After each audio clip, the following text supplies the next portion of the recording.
Rescuers are only now moving into some of the areas worst hit by the earthquake and tsunami. One of them is Rikuzentakata in Iwate Prefecture, where 10,000 people are believed missing and 5,000 houses and buildings were swept away.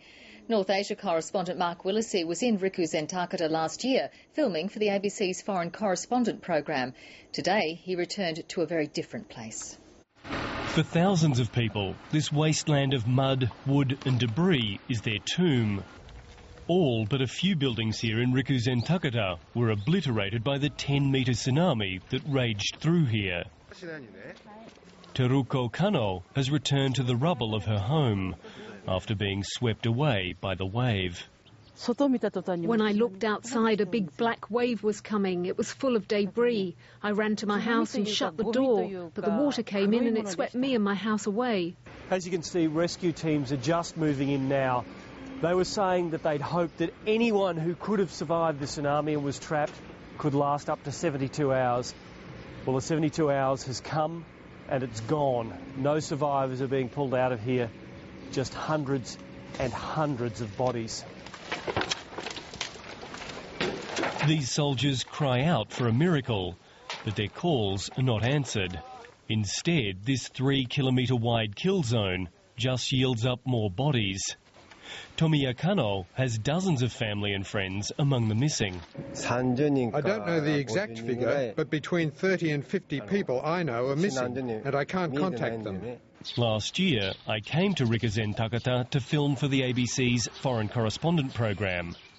This is how it was: serene, welcoming, quaint. This is how it is now: stinking, hellish, obliterated. The people we had dinner with that night last year are all believed to be missing. The story of the Murakami family is typical here.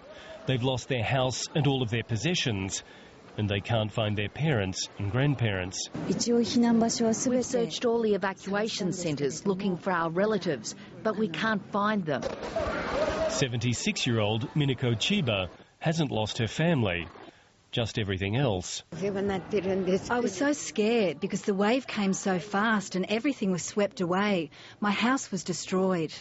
The search here will go on. But as someone remarked today, it would be easier to count the living than to try to quantify the dead. For the people of Rikuzentakata, the happy times are history. Mark Willacy, ABC News, Rikuzentakata. After visiting Rikuzentakata, Mark Willacy headed inland. He filed this update just a short time ago.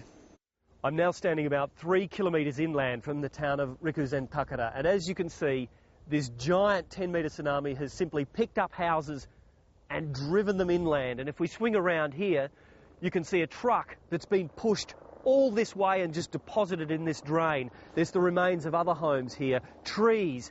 This wave then continued down this valley for another 3 or 4 kilometres, according to locals.